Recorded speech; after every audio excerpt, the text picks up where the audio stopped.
ہم بھی عید گزارتے ہیں اور حضرت عمر بن عبدالعزیز کے گھر بھی عید آئی، بادشاہ وقت ہیں، امیر المؤمنین ہیں، آپ کے گھر عید کا سما ہوا، عید آئی تو جوان بچیاں آپ کے پاس آئیں، ابا حضور صبح عید ہے، ہمارے پاس پہننے کے لیے کپڑے نہیں ہیں۔ غریبوں کی داستان ہے، غریب کے پاس بھی بچوں کے لیے کپڑے نہیں ہوتے، جس طرح ماحول ہے بڑی مشکل ہوتی ہے۔ یہ تو بادشاہ کے گھر کی سٹوری ہے، بادشاہ کے گھر کی کہانی۔ ابا حضور پہننے کے لیے کپڑے نہیں ہیں، کپڑے کون سے پہنے ہیں؟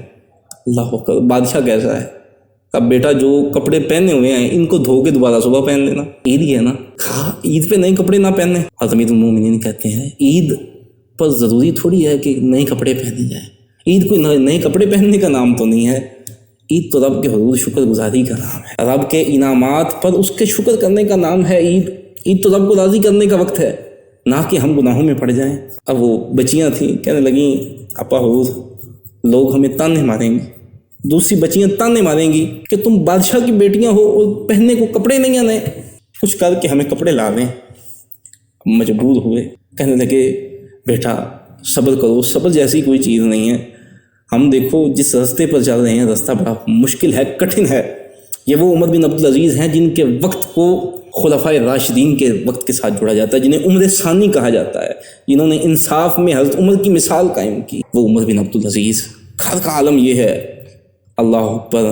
اب خزانچی کو بلا کے کہنے لگے اے خزانچی، اگر تم مجھے 1 مہینے کی تنخواہ پہلے دے دینا، میرے گھر میں میری بچیوں کے لیے کپڑے نہیں ہیں نئے لانے کے لیے عید کے، تو میں کپڑے نہیں لے آؤں گا، عید کا سما ہے۔ خزانچی نے کہا عمر بن عبدالعزیز آپ چاہو تو 2 مہینے کی تنخواہ لے لو، لیکن گارنٹی لکھ کے دو کہ اگلے مہینے تم زندہ رہو گے اور جو تم نے پہلے تنخواہ لی ہے اس کا حق ادا کرو گے۔ اللہ اکبر، اگر بادشاہ ایسے تھے تو ان کے وزراء بھی ایسے تھے۔ اللہ اکبر، ایسا وزیر۔ عمر بن عبدالعزیز آنکھوں میں آنسو لے کے کہنے لگے تیرا شکریہ کہ تو نے مجھ سے ایک غلطی نہیں ہونے دی، غلطی ہونے سے مجھے بچا لیا۔ گھر میں آئے اور بیٹیوں کو کہا بیٹا کچھ نہیں ہوتا، اگر پرانے کپڑے بھی پہن لیں گے تو عید تو ہو جائے گی، اور یاد رکھو اگر تانا ملے گا تو یہ بھی تو دیکھو تانا کس کے نام پہ مل رہا ہے۔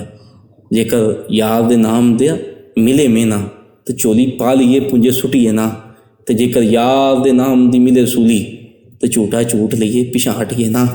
نام کس کے نام پر ہمیں تانا مل رہا ہے؟ اللہ رسول کے نام پر، شریعت کی پیروی کے نام پر، اخلاص کے نام پر اگر تانا ملے گا تو ہم برداشت کر لیں گے۔ اللہ اکبر، یہ ہے حضرت عمر بن عبدالعزیز، ایسی مثال۔ یہ ہے مسلمانوں کے حکمران، اور جب یہ حکمران تھے مسلمان پوری دنیا پر حاکم تھے۔ اللہ اکبر، جس دور میں لٹ جائے غریبوں کی کمائی، اس دور کے حاکم سے کوئی پھول ہوئی ہے۔